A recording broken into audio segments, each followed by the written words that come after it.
Hi යාළුවනේ මම දැන් තමයි ඕෆ් වෙලා ගෙදර ආවේ වීඩියෝ එකක් කරන්න නෙමෙයි හිටියේ හැබැයි ඔයාලා දන්නවනේ අපේ හස්බන්ඩ්ගේ ආච්චි එහෙම නැත්නම් අපේ ආච්චි ටිකක් අසනීපෙන් ඉන්නේ මේ දවස්වල ඉතින් එයාට බත් කන්න බෑමයි කියන්නේ මොන කොච්චරවත් කන්න කොට බත් කන්නේ නැහැ. ඉතින් මට ඊ බැරිම තැන මම හොයා මොනවද එහෙනම් කන්න කැමති කියලා. ඊට පස්සේ එයා මට කිව්වා පොලොස් කන්න පුළුවන් කියලා. මම දැන් ඕෆ් වෙලා ආපු ගම පොලොස් හදන්න තමයි හදන්නේ. හස්බන්ඩ් මං එනකොට පොලොස් ගෙඩියක් අල්ලලා ඉවරලා ලිපේ තියලා තිබුණා. දැන් ඉතින් මං හදන්නේ ඒක හදන්න. ඉතින් මගෙත් එක තෙලා ඉන්න දෙකට වීඩියෝ එකත් එක්ක මම ඔයාලට පෙන්නන්නම් අපි ආච්චිව චුට්ටක් ඉන්න. මේ ඉන්නේ අපේ ආච්චි මගේ හස්බන්ඩ්ගේ ආච්චි අම්මා මගේ අම්මා මගේ ආච්චි වගේ තමයි ආච්චි හයි කිය හයි කියන්න ආච්චි බයි කිය ඉතින් දිගට වීඩියෝ එකත් එක්ක රැඳිලා ඉන්න ඉතින් අපි පොලොස් හදන්න කලින් හැමදාම මේ කටු පිටින්ම පොලොස් තම්බනවා ඊට පස්සේ තමයි හදන්න ගන්නෙ ඉතින් ඔය තියෙන්නේ කටු පිටින් තම්බගත්ත පොලොස් ටික ඔය විදිහට කපා ගත්තා දැන් ගොඩක් වෙලා තැම්බෙන්න ඕනේ නැහැ අර කිරි ටික වැදිලා රස එනකන් දැම්මුනාම හොඳයි අර අනිත් පවුදාට තවත් රසයි කියන කතාව ඇත්ත තවත් රසයි මට ඉතින් තියෙන්නේ දැන් ඔය ටික කපලා ඔකට උමනා කරන දේවල් දා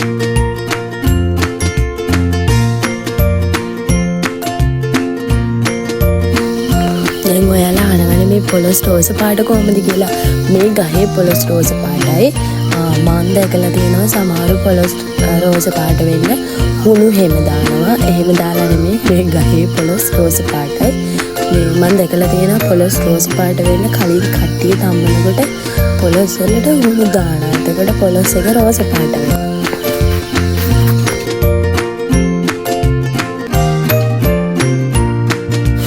මේ පොලොස් එක ඉතින් ඇත්තටම ආච්චි රෝණි කිව්ව නිසා හැදුව මිසක් මේක හදන්න ඕනා කරන අඩුපාඩු තිබුණෙත් නැහැ.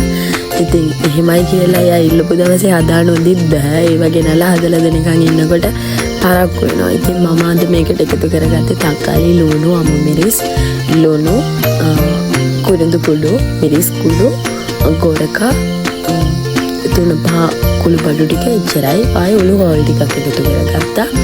එච්චරයි එකතු කරගත්තේ උඩ උම්බලකඩ සුදු ලුණු රම්පේ කරපිංචා ඒ වගේ දේවල් තිබුණා නම් තව රහයි. අනික ඉතින් මම රෑ වෙලා ආපු නිසා රම්පේ කරපිංචා කඩන්න යන්නත් බෑ. සුදු ලුණු තිබුණෙත් නැහැ ඉවර වෙලා. ඉතින් මනා වෙලාවට නැත්තම් වැඩකුත් නැහෙනි කියලා හිතලා තමයි මම මේ පොලොස් එක හැදුවේ නැත්තම් මේ අඩුපාඩු ගෙනල්ලා හදන්න ඉන්නකොට මේ කල් යන නිසා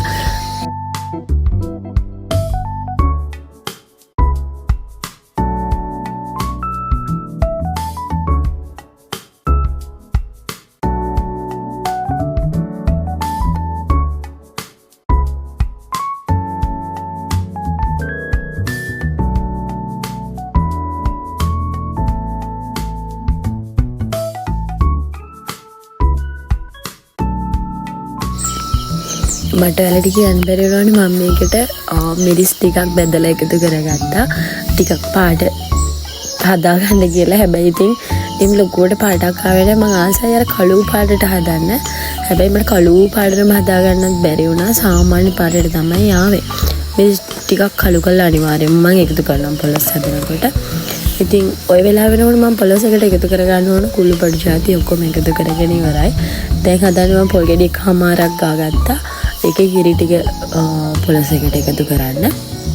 කිරි දාන තරමට තමයි පොලොස් එක රස වෙන්නේ.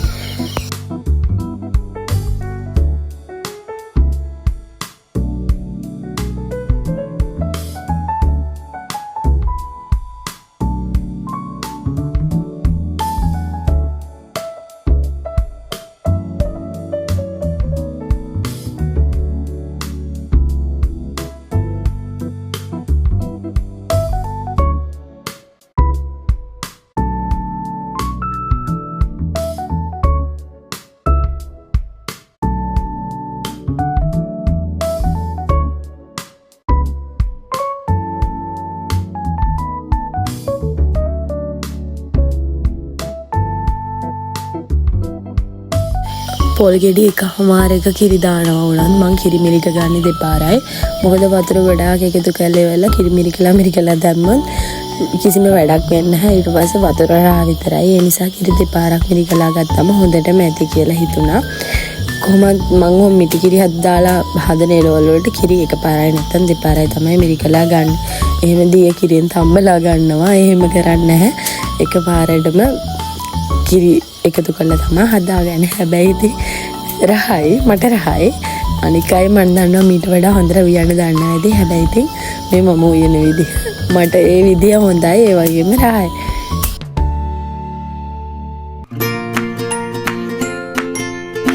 ඉතින් දැන් ඔය වෙනකොට ෆොලොස් එකට දාන්න ඕන වුණා කලමනා ටික ඔක්කොම දාලා ෆොලොස් එක හරියට ලිපේ තියාගන්න විතරයි තියෙන්නේ. ඉතින් මම හදන්නේ ඕකේ ටිකක් කලවම් කරලා ලිපෙන් තියාගන්න.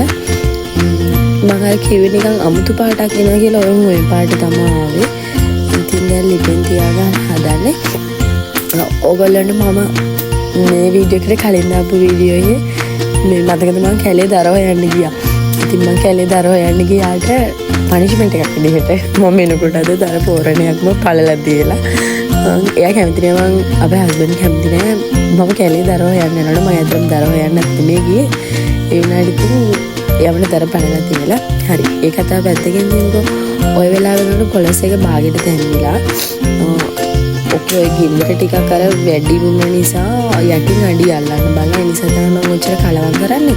කලවම් කරන්න අමාරුයි මොකද ඔස් එක මේ තැම්බිලානේ තියෙන්නේ.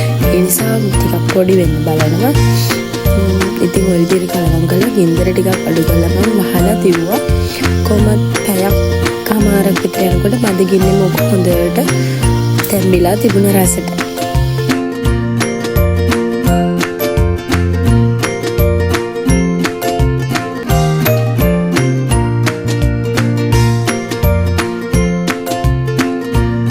ඉතින් ඔය වෙලාව වෙනකොට ඔක්කොම හදලා ඉවරයි. පොලස් හදලා කරවල බැඳුම් හදලා බත්. ඉතින් මම දැන් මේ හදන්නේ බත් එකක් බෙදලා ආච්චිට ගිහිල්ලා දෙන්න. ඉතින් ඕකට කොළමැල්ලුමක් තිබ්බනම් තවත් රහයි. හැබැයි ඉතින් තිබ්බේ නෑනේ. එහෙනම් ඉතින් ආච්චිට කෑම එක දෙමින් ආවම මම අන්තිට ගිහින් එන්නම්. හැමෝම සතුටින් පරිස්සමෙන් ඉන්න. බයි.